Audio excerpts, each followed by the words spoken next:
Autumn. Etymology. Latin. Autumnus. To satisfy oneself. French. Automne.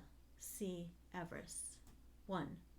The third season of the year, or the season between summer and winter, often called, quote-unquote, the fall. Astronomically, it begins in the northern temperate zone at the autumnal equinox about September 23rd and ends at the winter solstice about December 23rd, but in popular language, autumn in America comprises September, October, and November. Note, in England, according to Johnson, autumn popularly comprises August, September, and October. In the southern hemisphere, the autumn corresponds to our spring. 2. Quote, the harvest or fruits of autumn. Milton. 3. The time of maturity or decline, latter portion, third stage. Quote, Dr. Preston was now entering into the autumn of the Duke's favor. End quote. Thomas Fuller. Quote, life's autumn past, I stand on winter's verge. End quote. Wordsworth. Autumnal. Etymology. Latin. Autumnalis. French. Autumnal. 1. Of, belonging to, or peculiar to autumn as autumnal tint, produced or gathered in autumn as in autumnal fruits, flowering in autumn as in autumnal plant. Quote, thick as autumnal leaves that strow the brooks in Vallombrosa. End quote. Milton. 2. Past the middle of life, in the third stage. Quote, an autumnal matron. End quote. Hawthorne. Autumnal equinox, the time when the sun crosses the equator as it proceeds southward. Quote, the previous quotes come from Webster's Dictionary. Quote, summer passes and one remembers one's exuberance. End quote. Yoko Ono. September 23, 965. Al-Mutanabi, a courtly poet of the Abbasid Caliphate who wrote in Arabic, dies in what is now Iraq. His birth date is not known, but he was thought to have been about 50 years old at the time of his death. He died in a fight with a group of assailants who were insulted by one of his poems. In 1899, Fusajiro Yamauchi founds Nintendo originally as a playing card company. That's right, 1899. In 1949, Bruce Springsteen is born in Long Branch, New Jersey. In 1967, the Saturday Evening Post publishes Joan Didion's essay, Slouching Towards Bethlehem. In 1970, musician Ani diFranco is born in Buffalo, New York. On this day in 1977, David Bowie releases his single, Hero. September 23, 1992, South Bend, Indiana. I got 2 books. One was The Legend of Sleepy Hollow and Rip Van Winkle by Washington Irving. The other was Ray Bradbury's book about conformity and censorship, Fahrenheit 451. That's a great book. It'll make you laugh, cry, and scream because it's more truth than fiction. September 23, 1994, South Bend. Mr. Geringer got sent to a convention in Indianapolis, so our substitute in media showed us a movie about Elvis Presley. Mrs. Haas was also sent to the convention in Indianapolis, so my class continued watching Excalibur, except with our sub this time. 1 year later, 1995, South Bend. After dinner, Kevin and I watched the season premiere of The Simpsons.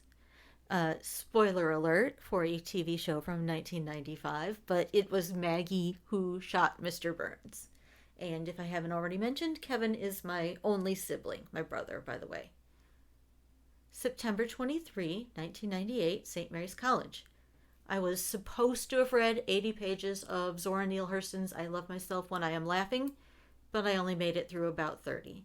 I was unprepared for literature class today. After classes, I biked over to Hesburgh Library on the University of Notre Dame campus and worked on my senior comprehensive paper. When I returned to St. Mary's, I went to the Hall of Dining and had some spinach souffle. I did some laundry. When I came up from the laundry room, I saw a commercial for Toni Morrison's Beloved, the film with Oprah Winfrey and Danny Glover. September 23rd, 2006. Tit and I went to the main library in South Bend for an event called Open Book Festival. We each picked out a free book, children's books for the nieces, then went downstairs for breakfast with the authors. While snacking on fruit, cheese, and pastries, we listened to 15-minute talks by 4 published authors. First up was Jean M. Dams, writer of mysteries. Dam said that when she decided to be an author, she ignored the standard advice and quit her day job. She found her agent through networking. She gave the advice, have a distinctive voice, and write honestly. Second was Gene Ha. He's a comic book and graphic novel illustrator who's worked with both Marvel Comics and DC Comics. His advice was to break out of your comfort zone and push yourself to improve. Ha was born in Chicago, but he went to Clay High School in South Bend. Third was Johnny Griffin. She's a sociology professor at Indiana University South Bend, IUSB, a poet, short story writer, and a novelist. She started writing as a child. She used to keep it a secret, though, after her aunt told her that, quote, colored people don't write, unquote.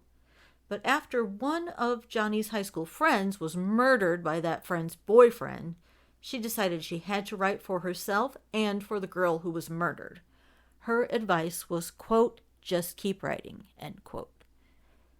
Lastly came Joe Haldeman, possibly the most well-known and commercially successful of the four. His science fiction has won Hugo and Nebula Awards, and he wrote an episode of The Twilight Zone. He began his writing career by writing letters home while serving in the U.S. military, where he was stationed in Vietnam during the Vietnam War. He writes novels, stage and screenplays, and poetry. He writes 350 words a day, longhand, by oil lamp. He also teaches one course a year at MIT. His advice was, don't use travel as an excuse not to write.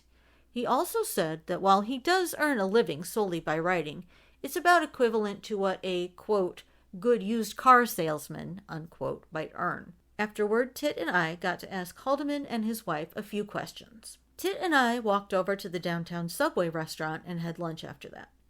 Then it was back to the library to listen to two more authors. The first was Ann Patchett's mom, Jean Ray. Ray's book, Eat Cake, is a version of Romeo and Juliet with characters who aren't teens, but rather in their 60s. Jean Ray was in her 60s when she started her publishing career, partly inspired by the covers of women's magazines in supermarket checkout lines. These covers seemed to imply that women over 50 were not still vital, active, and sexy, but Jean Ray disagreed. Before her first novel was published, Jean Ray worked full-time as a registered nurse. Now that she's a published novelist, she only works part-time as a nurse. The second author was Linda Lael Miller, author of more than 70 titles, mostly romance novels and westerns. She said she draws a lot of inspiration from everything she takes in. Movies, TV shows, song lyrics.